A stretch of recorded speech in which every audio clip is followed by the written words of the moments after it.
Swayam Prabha. Digital India. Educated India.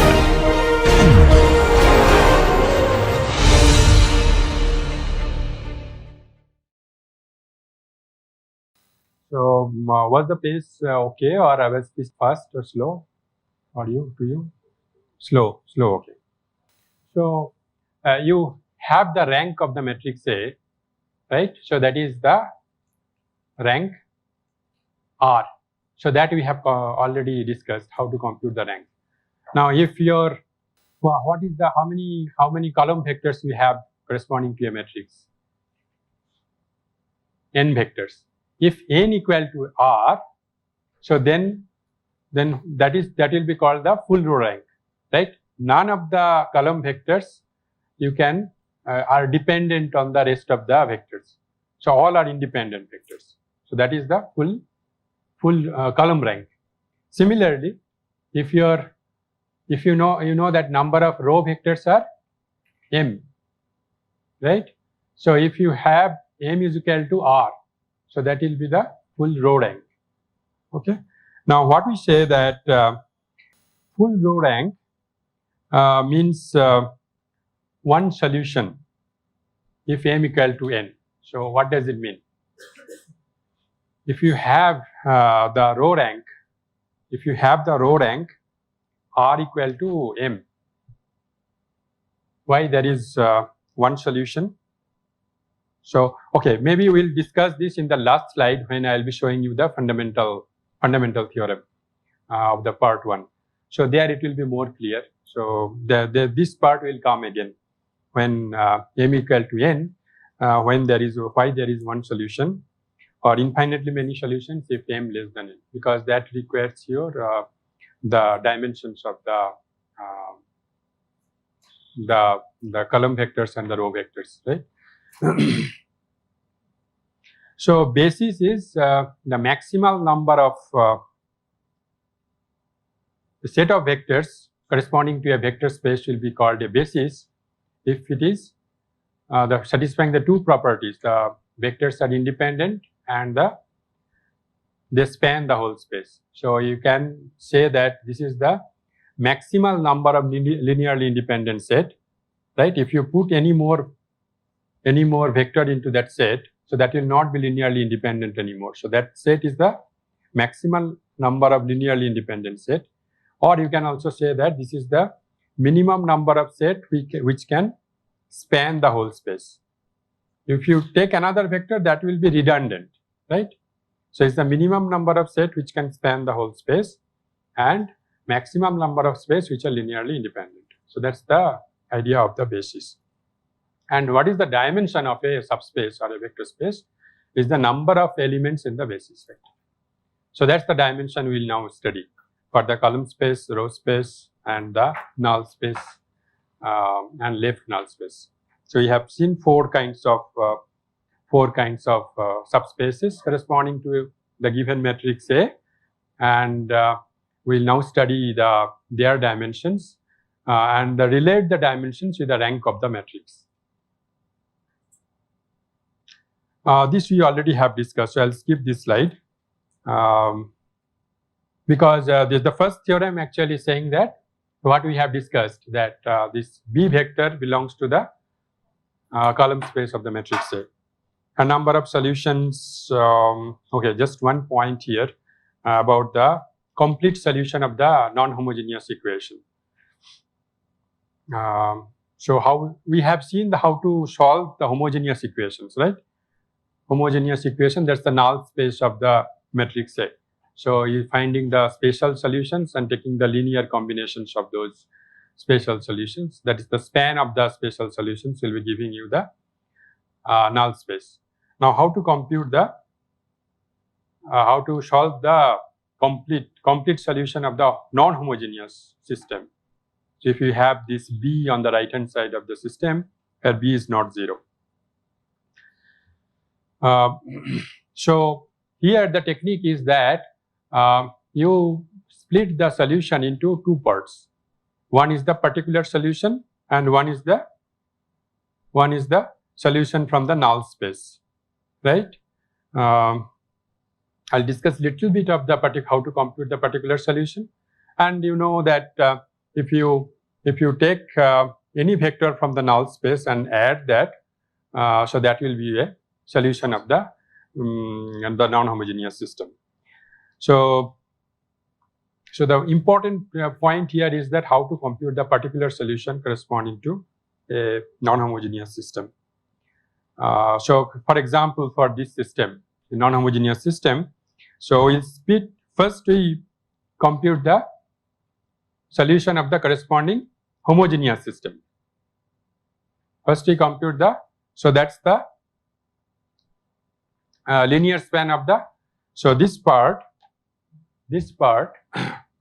SS is the special solution, this is a special solution. If you consider the corresponding homogeneous system, by making the right hand side 0, you will be getting only this part. Okay, and then how to compute this? This is called the particular solution.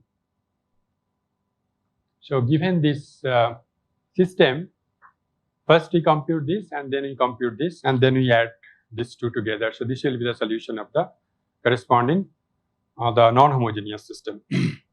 For particular solution, like for finding the spatial solution of the nulls of the homogeneous system, what we did? We set the free variables by spatial way, like 1, 0, 0, 1. Similarly, here what we do, we make all the free variables 0. For computing the particular solution of the non-homogeneous system, you make all the free variables 0. So here my free variables will be x2 and x4. So I made x2 and x4 0, and then you solve that system. So we'll have only 2 pivot variables. So that you can find by solving a system of linear 2 by 2 linear equations, because 2 are pivot and free you set as 0. Okay. So if you solve, then you will get 1 and 6, the pivot variables. So that will be your particular solution. And then you also compute the spatial solutions and take the linear combinations of that. Okay. So then your final solution will be xp, the particular solution, plus xn. Is that okay? So I think you can just try this example. I'll just skip this. And so you can see one thing, observe one thing here, that number of solutions of your system Ax is equal to b will depend on the size of your null space, not on the particular solution. So xn here is coming from the null space. So if your null space contains only 0 element, only the 0 vector, then you will have exactly one solution of the system. But if you have more than one means always infinity. So either 1 or infinity. So finite here means only one, exactly one solution of your system. If your null space contains more than other than 0 vector, some non-zero vector, then it will have infinitely many solutions.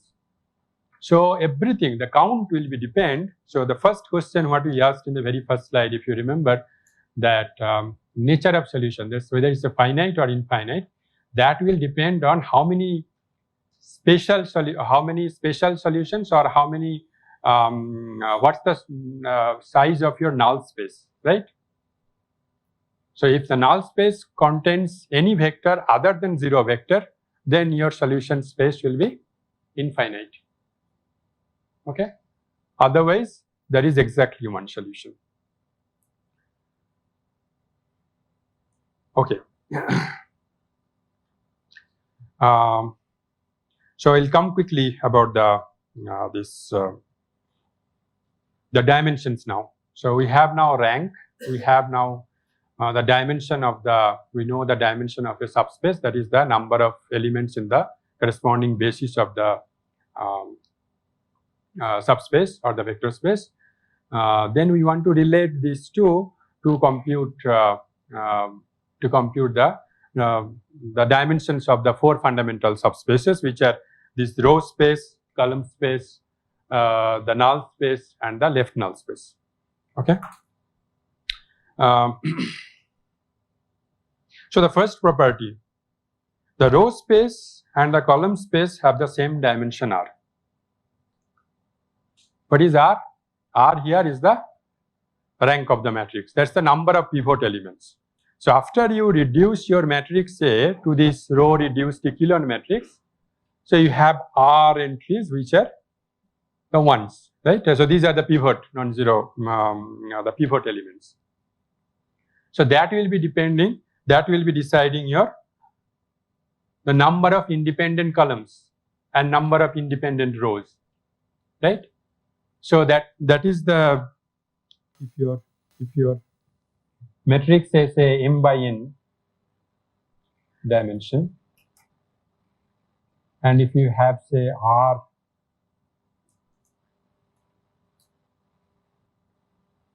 this is your, I call it R by R. Now these two rows are 0 rows. These two rows are 0 rows. But you can have some non-zero element here, right? You can have some non-zero element here.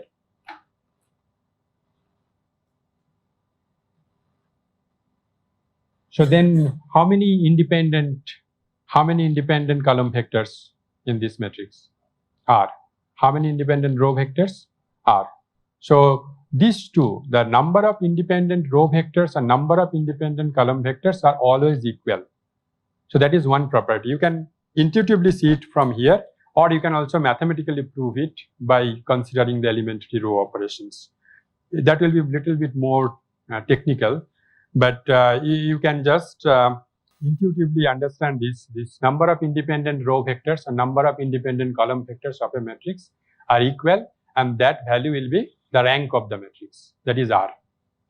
So that is giving us the dimensions of the row spaces and the column spaces. So then CA, the dimension of the column space CA is same as the dimension of the row space CA transpose, that is equal to R. Okay. So that is one important property. And how to understand the dimension of the null spaces, the null space A and the null space A transpose. Why the dimensions are n minus R and m minus R? So as I have said that the null space of A is actually the span of the spatial solutions, that is the number of free variables you are having. So that is so these are my free variables, right?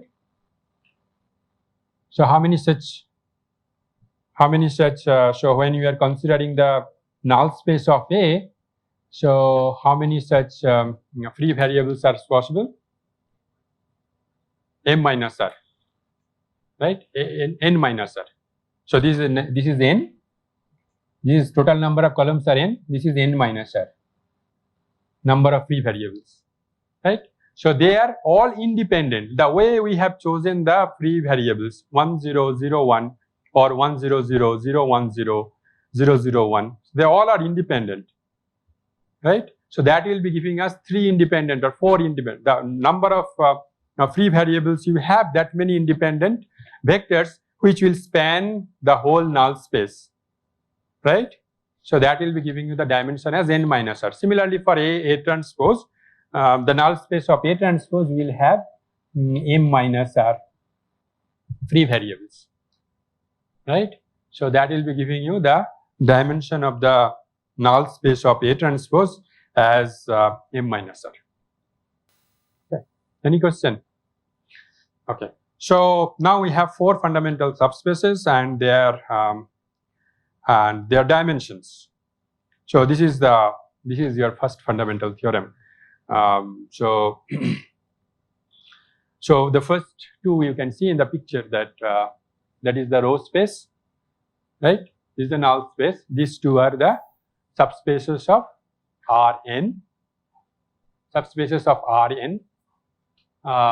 whereas the column space and the left null space, which are the subspaces of Rm, and we know the dimensions of them. So that is the first dimension is R, this is dimension n minus R, dimension R, dimension m minus R.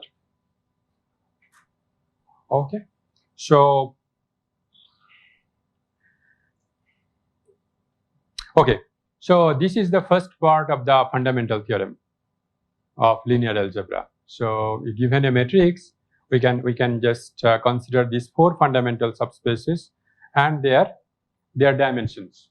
Now you can see that when you are considering this system, considering the system Ax is equal to B, say. So we go back to that question of the full column rank, full row rank. So when there is exactly one solution,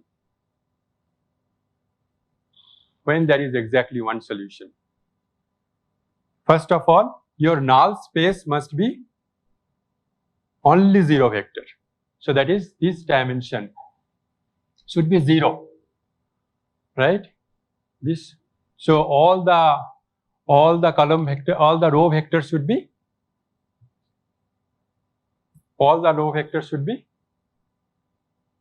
independent. All the row vectors should be independent. Similarly, so then you will have exactly one solution if there is a solution, right? And when there is a solution, so you have these 4 fundamental subspaces.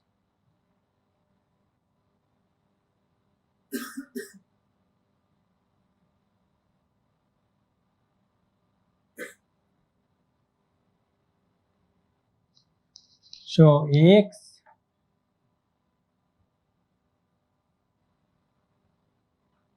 equal to B. You want to understand this system, right? Now, what we have said that this will have always a solution when B vector is in. So this is your R M. This is your R N.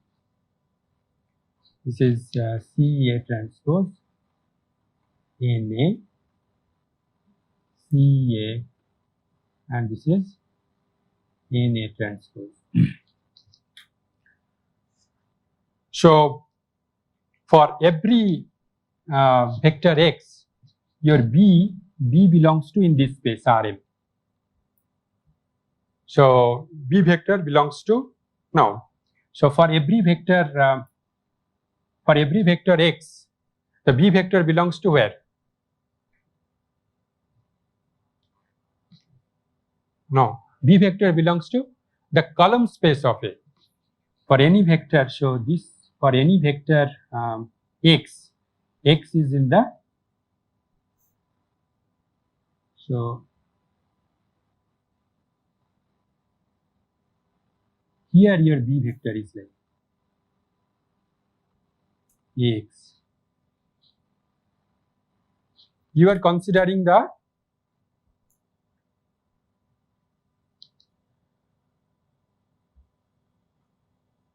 am I correct? You are considering the linear combinations of the, did I write it properly?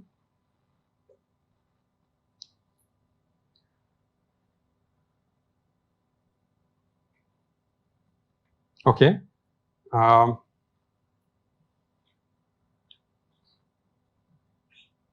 X is where? X is in the, no, X is in Xn.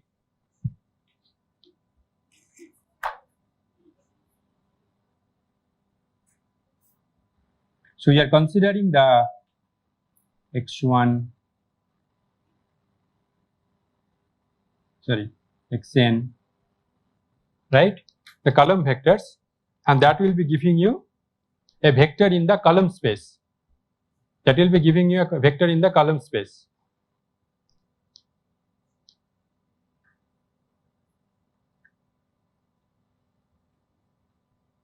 So Ax is bringing this vector x to this vector in the columns, in the column space, right? Is that okay? Now, when we say that for all B, whatever B you will choose, you will always get a Ax. So column space is a subspace of Rm. The column space is a subspace of Rm. That doesn't mean that whatever B you will be choosing, you will be choosing.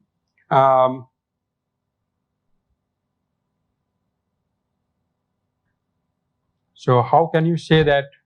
So it will always have a solution. So yes, B will be always in the column space.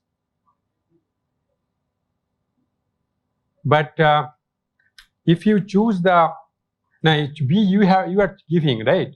So if your column space is equal to the Rm, if your column space is equal to the Rm, then whatever B you will choose, you will always have a solution. But other than, if you choose the B from other than the column space somewhere from the outside the column space, say here. If you choose the B, then you will not have any X, which will be the multiplication of AX will be a B, right? So your corresponding to any X, so it will be always going to the column space. But if you choose B in outside the column space, you will not have a solution. But if you can say that CA is equal to this Rm, then you will have always solution. Now, when CA is equal to Rm? Yes, when this dimension is 0. When this dimension is 0, right? Or all the columns are independent. When this dimension will be 0, right? So this will be a full column rank. Okay. So this will have always solution when CA is equal to Rm. So that is why we said in that slide, to go back to that particular, when this will have infinitely many solutions. So R is equal to M means the solution will be the rank is equal to M. So when we say that rank is equal to M, then what does it mean? So number of, which is 0, then M minus R is 0, right? M minus R is the dimension of the left null space. So it will have always one solution. At the same time, when it will have infinitely many solutions, when M less than N. M less than N means your null space will have more than one solution, more than 0 vector, other than 0 vector, the null space, right? So when you have more than one element in the null space, it will have infinitely many solutions. So if you understand that picture, the last picture well, so from the dimension of those vector spaces, you will be able to say that whether you have always solution means CA will be Rn, and more than one solution means this space will be other than 0 vector. You will have more than 0 vector. So it will have non-zero vectors. Always solution means the whole space on the column space will be the Rm. Okay, so these two answers we can get from this fundamental theorem. So whether you will have always solution or whether you will have more than one solution. Okay, so this concludes your first part. So we'll move on to the second part of your fundamental theorem. For that, you will have to understand the geometry of these fundamental spaces, how they are aligned in this bigger space Rn or Rm. So what we will see that these are not only the subspaces, but they are kind of orthogonal subspaces. So they are perpendicular to each other. And not only orthogonal, they are orthogonal complement. So that we have to understand in the next. Okay, so we'll start the second part. I think you have seen the orthogonality of two vectors, right? Two vectors, and in vector algebra also you have studied it. Two vectors are orthogonal when if you take their dot product, that's the 0. And you can write it in the matrix notation by using this V transpose W equal to 0. Right? So that's the matrix notation. This will be a little bit more general compared to. So here the vector spaces we are considering. We are considering the same Rn, Rm, right? You need to define little bit differently when you are considering the more general space. Okay. And this property you can prove. This is the kind of the Pythagoras theorem, right? Because of this property, you can prove that when they are orthogonal, then you will be using this property at some point of time. So you need please check this property if it is true. You can just take the write this as the dot product notation, and then you check that when you expand it, so it will be this vector. Okay. Now we have just defined the orthogonal vectors. Now we have to understand the orthogonal subspaces, because our goal is to understand the orthogonal subspaces. The subspaces, 4 fundamental subspaces, what we have defined, whether they are orthogonal or not, right? To 2 subspaces we say orthogonal. If you consider any vector from the first subspace, any vector from the second subspace, they should be orthogonal. Okay, any vector from the first, any vector from the second, then they should be orthogonal. For example, if you suppose they are not actually, if you consider the first example, if you consider the line, any line perpendicular to this floor, although this floor is not really flat, but you can just consider this is a flat floor, and this is expanded infinitely, and similarly one line perpendicular, so they should be orthogonal, provided the line is passing through the 0 vector, right? The line is perpendicular to the passing through the 0 vector. Now, if you consider the 2 walls, this is not that corner maybe. So they are meeting at one line, right? They are perpendicular. It seems like perpendicular, but are they? No. They are not orthogonal subspaces. If you consider one wall and another wall, so they are perpendicular, meeting along a line, so they are not orthogonal subspaces. Why not? Why not? Because you can consider 2 vectors from that line. One belong to one subspace, another belong to another subspace. If you take the dot product of them, they are not 0. Are they? So, like in this picture, if you consider V and W, so say V belongs to this capital V, W belongs to this capital W. So if you take the multiplication of this, are they 0? No, right? They are not perpendicular. So there are many points on this line which are not satisfying this property, that any vector from this space, any vector from this space are perpendicular. So these 2 subspaces are not orthogonal, but this space and this space are orthogonal,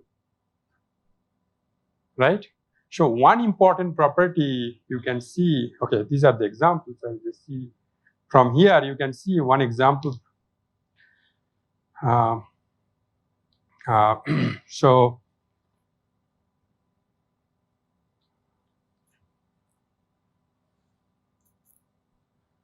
the first note, you just note. The first note, when a vector is in two orthogonal subspaces,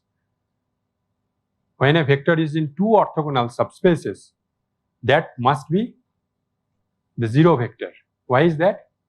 So you consider the say V from V, W from, or I consider this V from W. So two orthogonal subspaces. I say that V and W are orthogonal subspaces, right? Or V and V, both are in the same two orthogonal subspaces. Then what should be my condition? So then we have V transpose V should be 0. That implies V is 0 vector. So the only vector that could be common to two orthogonal subspaces is the 0 vector. If you have more than 0 vectors, that's not the orthogonal subspaces. So that is why those two walls which are meeting along a line they are not orthogonal subspaces. So this is an important point you need to note when we are considering the orthogonal subspaces. Although they look like orthogonal, they are not orthogonal subspaces. Okay, so this is one property, and you can from here you can also prove this property. Orthogonality is impossible when dimension of the first orthogonal subspace, dimension of the second orthogonal subspace is greater than this dimension of the whole space. Like so that is the of dimension 2 one wall, that is of dimension 2 another wall, total will be 4, whereas these two are subspaces of R3, 3 dimension. So that is more. So you cannot have these two cannot be orthogonal subspaces. Okay. Now the first two, this 4 and 5, these examples. So this is our goal, right? Actually, we wanted to prove this. So this NA, the null space of A, we had these 4 orthogonal, 4 subspaces, fundamental subspaces. The null space, the row space. So we had this picture.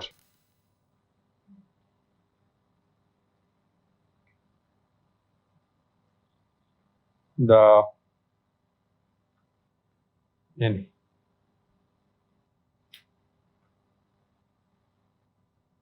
This is NA transpose. This is a row space. Row space, right? This is of dimension n. This is what now? Oh, sorry. This is C, right? I have done a mistake. This is C of A transpose. This is NA. And this common point is, what is the common point? All is 0.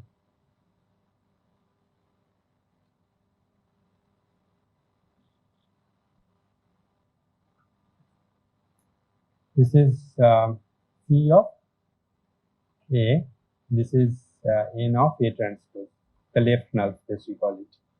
This is also 0 in M dimension, Rm. So what we have to show first, this CA transpose, this row space is orthogonal to this NA.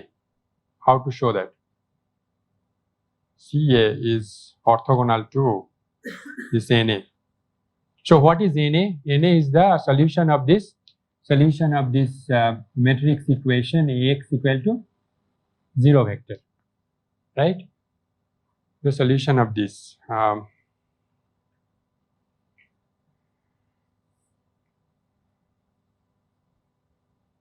So A I can write this as row 1, row 2, row, how many rows? M. And X I can write as X. Okay. So these are the row vectors of A, and this X is X vector, which is of dimension n, and each row vectors will be of dimension n. Okay. So from here, what I can write? I can write row 1 dot X, or you can also write in terms of the transpose equal to 0, row 2 dot X equal to 0, row M dot X equal to 0.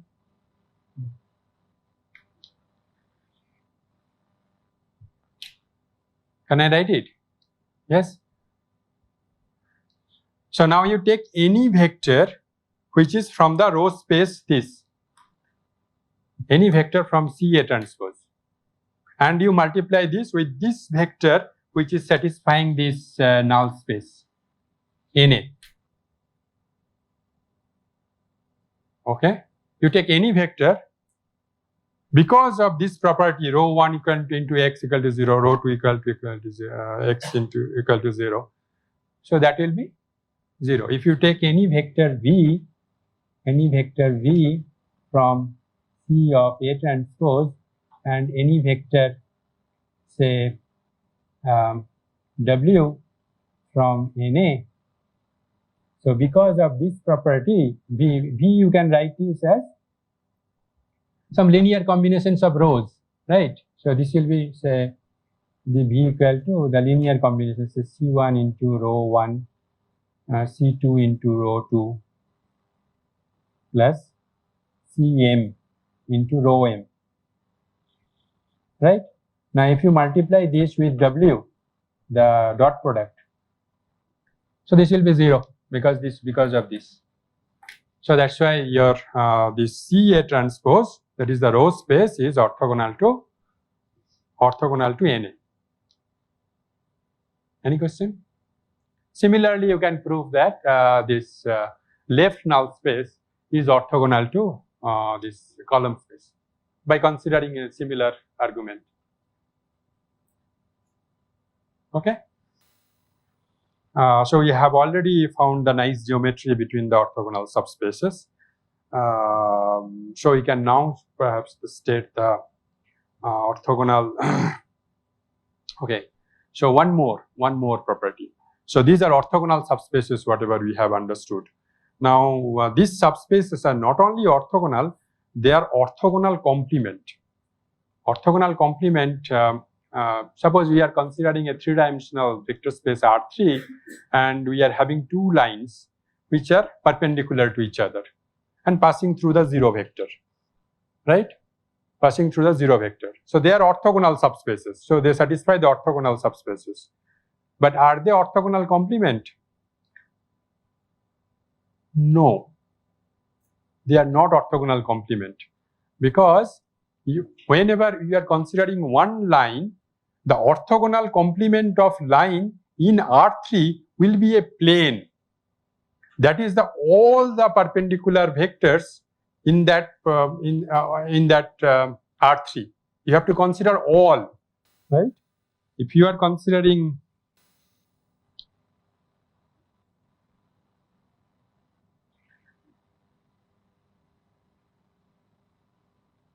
in R3, if you are considering, say, one line which is passing through origin or the zero vector and another line. So the vectors on this line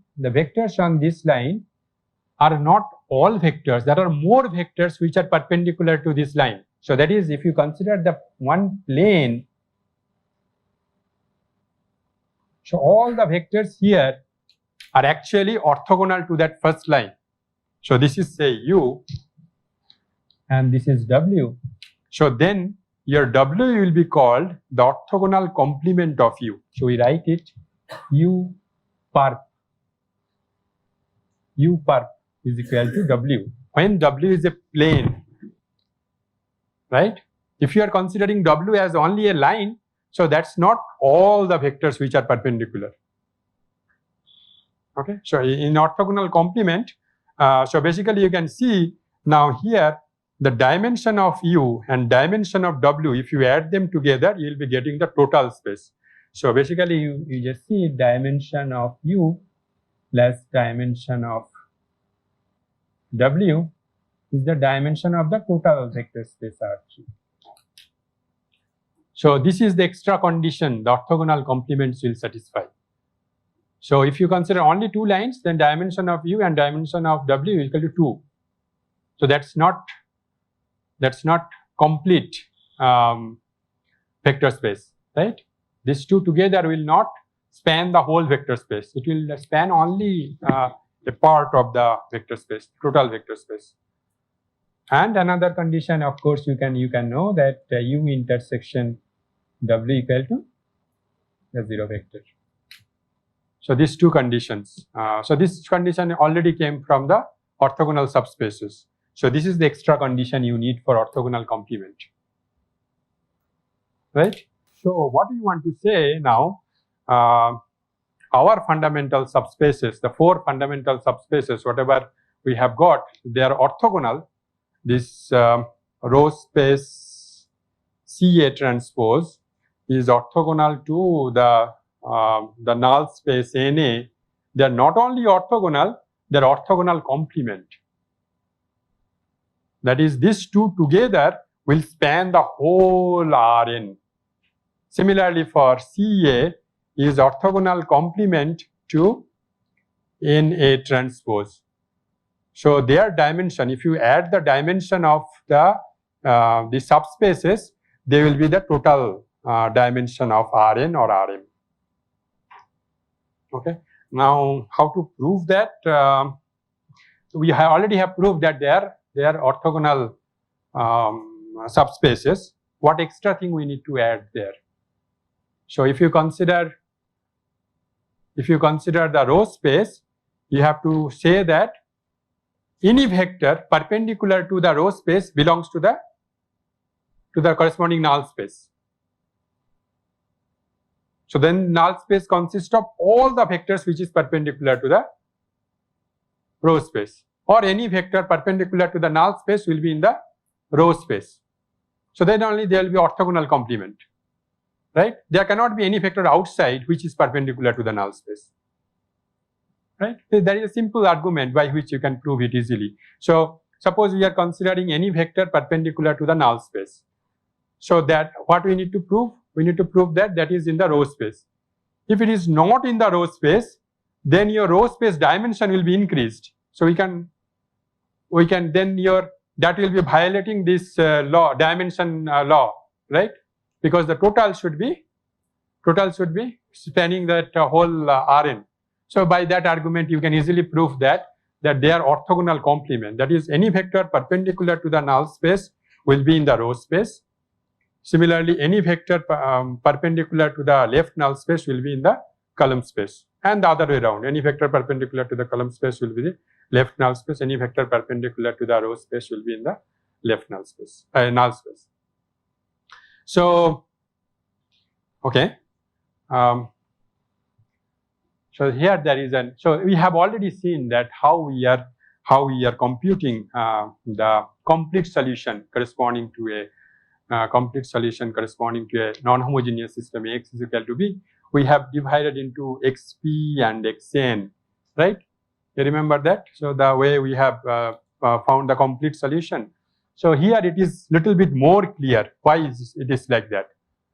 So corresponding to any solution of the non-homogeneous system Ax is equal to B, X. So you can always split that solution into two components. One will be in the row space, and another one will be in the null space, right? And they will be perpendicular to each other. So they will be orthogonal because they are coming from two orthogonal complement of each other, orthogonal subspaces. So what we do, you can see that. So you can split it into two components. You can split that solution Ax equal to B. So X can be split into two components. One is in the so the what notation I have used there, XR. So in the row space, and another one is in Xn. So what you can see that if you take this matrix multiplication, then AXR plus AXN, but AXN is zero vector, right? So that will always lead to the 0 in the column space. So only this XR is contributing. This is equal to B. This is equal to B. So this is contributing in the main part of the solution, right? But Xn could be anything from the null space. So that will be determining the number of solutions. So because you can choose any vector from the null space you can add them with the XR. That's what we have seen, that the particular solution plus the linear combinations of the special solutions, right? So that will be giving you the actual solution. So you have to find the particular solution, which is the XR here, and then you have to add this with the null space solution, the null space vector. You add them together, and then that will be giving you the solution of the complete solution of the equation Ax is equal to B. Okay. Okay. So you can also prove that corresponding to every vector B in the column space, B has to be in the column space to have a solution, right? B has to be in the column space to be so that we can find a solution of that equation. There is only one vector in the row space for which we will be getting that solution. So XR is always fixed. Xn could be anything, but XR is always fixed.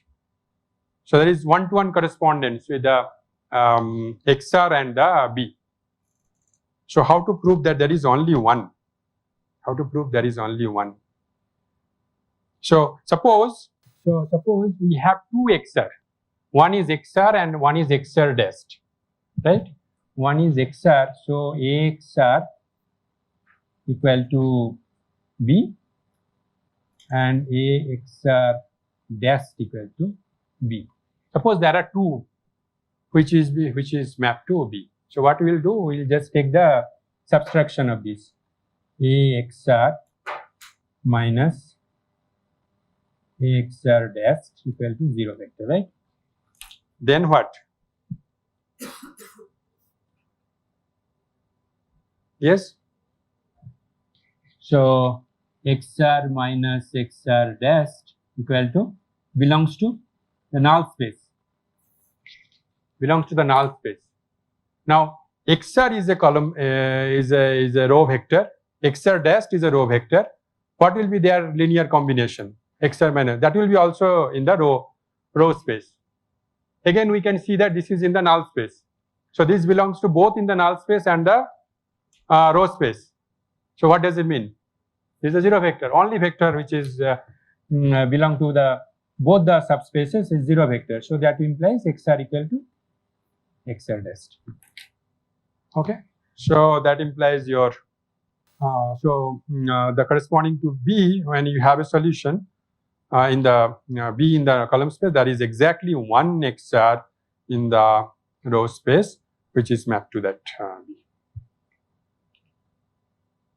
Okay, so now we can see that this is a little bit showing us a little bit more clearly that why we are kind of making this particular solution plus this adding to the null space vector to get the complete solution. Okay. Okay. Any question? Yeah. Second property.